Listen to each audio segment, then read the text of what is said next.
नमस्कार, मैं हूं विवेक। और मैं हूँ सोनिया। हमारे इस खास विश्लेषण सत्र में आपका स्वागत है। त्वचा पर अचानक से खुजली होने लगे या कोई लाल दाग दिखने लगे तो सबसे पहला कदम क्या होता है? अक्सर लोग सीधे पास वाले मेडिकल स्टोर पर जाते हैं। बिल्कुल। और बिना किसी डॉक्टर की पर्ची के कोई भी रैंडम क्रीम खरीद लाते हैं। मतलब क्रीम लगाते ही 1-2 दिन में जादुई तरीके से आराम भी मिल जाता है। हाँ, वो एक जादू जैसा ही लगता है। लेकिन आज की हमारी इस गहरी चर्चा का मकसद इसी जादू के पीछे छिपे खतरे को समझना है। सही कहा। हम आज ये समझने की कोशिश कर रहे हैं कि कैसे ये मेडिकल स्टोर से खरीदी गई साधारण सी दिखने वाली क्रीम पूरी दुनिया में एक सुपर बग को जन्म दे रही है। और पता है सबसे डरावनी बात क्या है? इसका इलाज लगभग नामुमकिन होता जा रहा है। मतलब जो आराम इन क्रीमों से मिलता है वो असल में एक धोखा है, राइट? एकदम सही। जब ये क्रीम त्वचा पर लगती है तो ये बीमारी को जड़ से खत्म नहीं करती। ये बस हमारे शरीर के सिस्टम को एक भ्रम में डाल देती है। ते दीमक लगी हुई किसी दीवार पर हम ऊपर से सुंदर और चमकदार पेंट कर दें। हाँ, ये बहुत ही सटीक उदाहरण है। मतलब बाहर से देखने पर दीवार एकदम चकाचक और नई लगती है, लेकिन अंदर ही अंदर वो जो दीमक है वो ईंट और सीमेंट को खोखला कर रही होती है। बिल्कुल। और जीव विज्ञान की भाषा में इस दीमक का नाम है ट्राइकोफाइटन इंडोटेनिया। नाम तो काफी भारी भरकम है। हाँ, पर ये एक प्रकार का फंगस है जिसकी शुरुआत असल में भारत से हुई थी। ओहो, मतलब ये कोई साधारण दाद खाज वाला फंगस नहीं अब। बिल्कुल नहीं। ये अब पूरी तरह से दवाओं के प्रति प्रतिरोधी हो चुका है।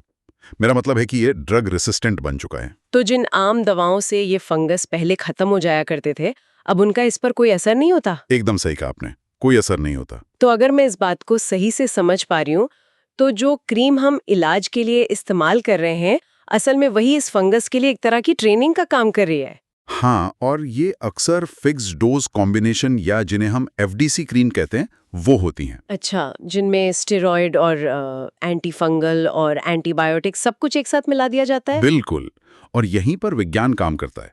जब कोई व्यक्ति इस मिक्सचर को त्वचा पर लगाता है तो उसमें मौजूद स्टेरॉयड हमारी त्वचा के प्राकृतिक इम्यून रिस्पॉन्स को काम करने से रोक देते हैं। मतलब खुजली और सूजन असल में हमारे शरीर के लड़ने का तरीका है, पर स्टेरॉयड उस अलार्म सिस्टम को सुन कर देता है। हाँ, लक्षणों को तो दबा दिया जाता है, लेकिन फंगस अपनी जगह पर ही पूरी तरह सुरक्षित रहता है। बाप रे। और सबसे बुरी बात तो यह है कि इन क्रीमों में मौजूद एंटीबायोटिक्स त्वचा की रक्षा करने वाले अच्छे बैक्टीरिया को भी मार देते हैं। तो इससे तो फंगस को फैलने के लिए पूरी तरह से खाली मैदान मिल जाता होगा। एकदम सही। मरीज को लगता है कि उसकी बीमारी ठीक हो रही है क्योंकि खुजली बंद हो गई है। ये तो एक बहुत ही खतरनाक झूठा एहसास है। मतलब लोग इसे बार बार लगाते हैं क्योंकि उन्हें लगता है कि असर कम हो गया है। हाँ, और असल में जब फंगस त्वचा के नीचे बिना किसी रोक टोक के छिप कर बैठा है तो वो खुद को बदल रहा है। वो म्यूटेट कर रहा है और उस कमजोर दवा से लड़ना सीख रहा है। बिल्कुल। और ये म्यूटेशन फंगस को पहले से कहीं ज्यादा ताकतवर बना देता है। तो जब इंसान क्रीम लगाना बंद करता है तो ये फंगस एक सुपर बग के रूप में वापस उभरता है। हाँ, और ये सिर्फ शरीर तक ही सीमित नहीं रहता है बल्कि बाहरी वातावरण में भी एक बड़ा खतरा बन जाता है। अच्छा, और क्योंकि ये त्वचा के नीचे इतना ताकतवर हो चुका है तो ये सिर्फ मरीज तक कैसे रुकेगा? मेरा मतलब है कि हमारी त्वचा की डेड स्किन सेल्स हर समय झड़ती रहती हैं। यही बात इसे इतना खतरनाक बनाती है। तो अगर ये सुपर बग कपड़ों या बिस्तर पर झड़ रहा है तो ये आसानी से सरहदें भी पार कर सकता है। यही तो इसका सबसे डरावना पहलू है। आज की तारीख में ये एक बहुत बड़ा वैश्विक संकट बन चुका है।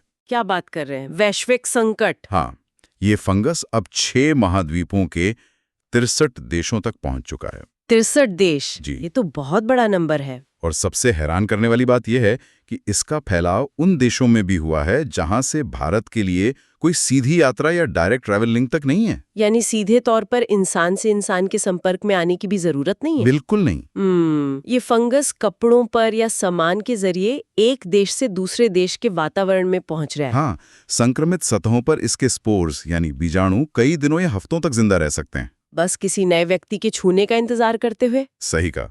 ये फंगस इतना जिद्दी हो चुका है कि ये वातावरण में बना रहता है। तो ये अप्रत्यक्ष रूप से अपना दायरा इस कदर बढ़ा रहा है कि अब इसे सिर्फ एक व्यक्ति की बीमारी के तौर पर नहीं देखा जा सकता। एकदम सही। ये वाकई सोचने वाली बात है कि कैसे किसी एक कोने में अनजाने में किया गया शॉर्टकट इलाज पूरी दुनिया के लिए एक सुपर बग का खतरा बन गया। हाँ, ये बहुत बड़ी समस्या है। पर अगर ये क्विक फिक्स इतना खतरनाक है तो ये मेडिकल स्टोर पे इतनी आसानी से मिलना ही नहीं चाहिए। मेरा मतलब है, क्या स्वास्थ्य संस्थाओं ने इस पर लगाम लगाने की कोई कोशिश नहीं की? कोशिशें लगातार हो रही हैं। भारत में CDSCO जैसी संस्थाओं ने 2016 से ही इन गलत कॉम्बिनेशन वाली FDC क्रीमों पर बैन लगाने की पहल की है। अच्छा, 2016 से ही? हाँ, लेकिन नियमों को जमीनी स्तर पर सख्ती से लागू करना एक बहुत बड़ी चुनौती है। सिर्फ बैन लगाना ही काफी नहीं है। तो फिर असली समाधान क्या है इसका? असली समाधान है बिना पर्ची के दवाओं की अंधाधुंध बिक्री पर पूरी तरह से रोक और लोगों का त्वचा विशेषज्ञ यानी डर्मेटोलॉजिस्ट से सही इलाज करवाना। ये पूरी चर्चा हमें एक बहुत ही गहरे विचार के साथ छोड़ जाती है। स्वास्थ्य के मामलों में तुरंत आराम देने वाले ये क्विक फिक्स कितने खतरनाक हो सकते हैं, इसका ये एक जीता जागता उदाहरण है। बिल्कुल सही। सोचने वाली बात है कि आज जो क्रीम हमें एक जादू की तरह लग रही है और जिसे हम अपनी सहूलियत के लिए इस्तेमाल कर रहे हैं, वो असल में भविष्य के लिए ऐसी लाइलाज बीमारियां पैदा कर रही है जो शायद एक बड़ा संकट बन जाए। हाँ, क्योंकि बीमारी पर दबाना उसका इलाज नहीं होता। बस आज के लिए इतना ही। अगले वीडियो में मिलते हैं।